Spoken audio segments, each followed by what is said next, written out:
పుట్టక మునుపు కానించేసి ఆత్మ అబద్ధికుడు వాడు మొదటి కానించేసి వాడు మనుషులందరినీ మాయ చేసి వాడు భ్రమపరుస్తూ ఉన్నాడు.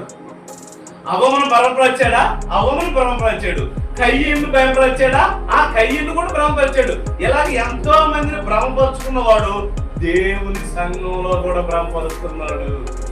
అందుకే దేవుని సంబంధంలో కూడా ఆత్మల గురించేసి అందరికీ అలాంటి దేవుని సంబంధమైన ఆత్మ ఏదో, దేవుని సంబంధం కాని ఆత్మ ఏదో, ఎవరు ఎలాంటి వాళ్ళు తెలుసుకునే జ్ఞానం ఈ రోజుల్లో లేదు ప్రియమైన దేవుని వాళ్ళారా. అందుకే ఆనాడు యోహాను గారు సంఘానికి చెప్తున్నాడు. ఎలా చెప్తున్నాడు? మనం కూడా సంఘంగా కూడుకుంటున్నాం కదా, సంఘంగా కూడుకుంటున్నాం. మనలో ఏ ఆత్మ ఉంది? మనలో ఏది నిద్రపోతా కళ్ళగన్నాలే, ఈ రోజు ఇదిగో నీకు ఈ ప్రేరణ వచ్చింది, ఆ ప్రేరణ వచ్చిందిలే, ఇది అసలుకి ఇది సత్యమైన ఆత్మేనా? ఏమంటే చాలా మంది ఇప్పుడు నీలో ఆత్మ అంత మంచి ఆత్మ ఉంటే ఎవరన్నా ప్రార్థనకి వెళ్ళే వాళ్ళు అబద్ధాలు మాట్లాడితే అదేంటి అబద్ధాల ఆత్మ కదా? ఆత్మ అబద్ధాల ఆత్మ. ఇప్పుడు రకరకాల కొంటరి మాటలు మాట్లాడుతుంటే ఆ మాట ఏంటిది? అదే అబద్ధాల ఆత్మ కదా. ఇంకా ఎన్నో ఆత్మలు మన మధ్య ఉంది.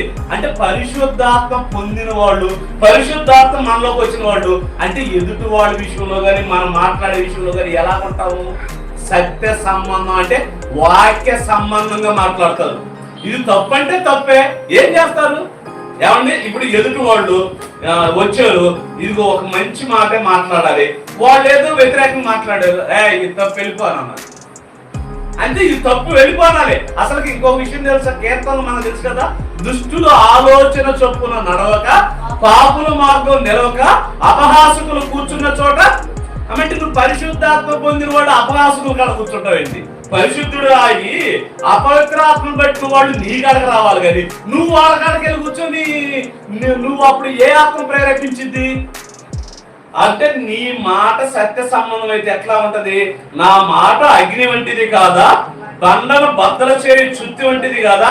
అంటే వాక్యం ఏం చేసిద్ది?